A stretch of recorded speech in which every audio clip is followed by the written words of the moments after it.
The first time it happened, I assumed it was coincidence. I was sitting in a cafe in Chicago, working on my laptop, when the man at the next table leaned toward me and asked a strange question. "Do you believe people can sense things before they happen?" I looked up from my screen. He was probably in his late 50s.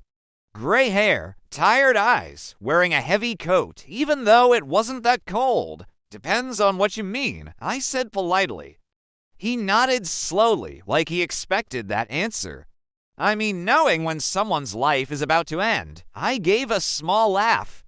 "I think that's more intuition than anything supernatural." He studied my face for a moment. Then he said quietly, "There's going to be an accident here in about 3 minutes. I blinked. "What?" He looked toward the street outside the cafe window. "A car will run the red light. A delivery truck won't stop in time." I felt a faint chill. "You sound very sure." "I am." "Then maybe we should call someone." He shook his head. "It's already too late." 2 minutes later, a loud crash echoed through the street. People inside the cafe jumped. I stood up and looked through the window. At the intersection, a sedan had been crushed against a delivery truck. Sirens began to wail in the distance. My stomach tightened. I turned back toward the man. But his chair was empty. For the rest of that day, I tried to convince myself it was luck. Maybe he heard something through a police scanner. Maybe he saw the truck coming too fast. There were plenty of logical explanations. But 2 days later, I saw him again. This time it was in a bookstore. He was standing in the history section, flipping slowly through a paperback. When he noticed me, he smiled like he had been expecting me. "You saw the accident," he said. "You predicted it. I observed it. That's not the same thing." He closed the book. Sometimes the end of a story is easier to see than the beginning. I crossed my arms. "So you're saying you can predict deaths?" He shook his head. "No, I can see them." A strange silence filled the space between us. "What does that even mean?" I asked. "It means some people are already standing very close to the edge, and you can see that." "Yes." He paused, then pointed subtly across the store. A young man was browsing near the entrance. "See him?" "Yes." "He has about 40 minutes. My heart skipped. 40 minutes until what? The man didn't answer. He simply returned the book to the shelf and walked away. I stood frozen for several seconds. Then I looked back at the young man. He seemed completely normal. Scrolling through his phone, checking book titles. Living his life, 40 minutes. That's what the man had said. The idea felt absurd. But something inside me refused to ignore it. I walked over. "Hey," I said. The young man looked up. "Yeah. This might sound weird, but you might want to take it easy today." He frowned. "Excuse me. Maybe avoid driving for a while." Now he looked annoyed.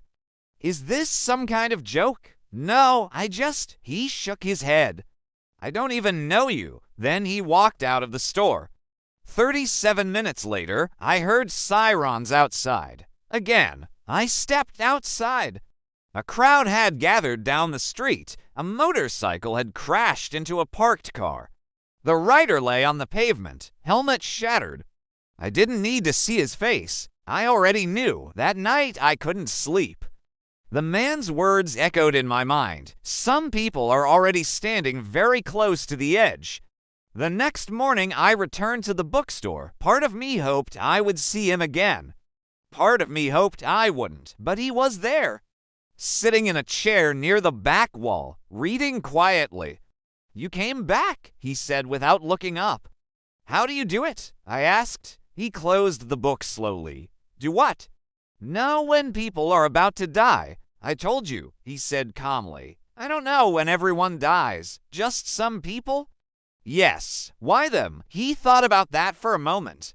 "Because their ending is already visible. That doesn't make sense." He leaned forward slightly. "Have you ever watched someone walk toward a cliff?" "Yes. Even before they fall, you know what's about to happen." I felt a chill.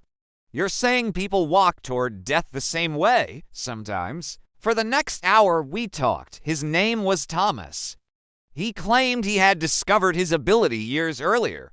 At first, it had terrified him. Then it became routine. I don't try to stop it anymore, he said. Why not? Because it rarely works. What do you mean?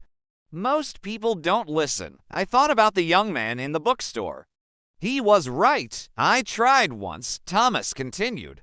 What happened? The man ignored me. And the accident happened anyway. His voice carried no emotion, just quiet resignation. Weeks passed. I kept running into Thomas around the city. Each time he pointed out someone whose time was short.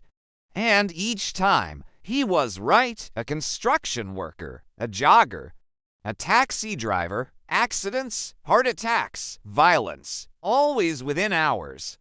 Always inevitable. I started asking a different question. How do you live with this? Thomas shrugged. You get used to it. That's impossible. No, he said quietly. What's impossible is saving everyone. Then one night he said something that changed everything. We were sitting on a park bench. He watched people passing under the street lights.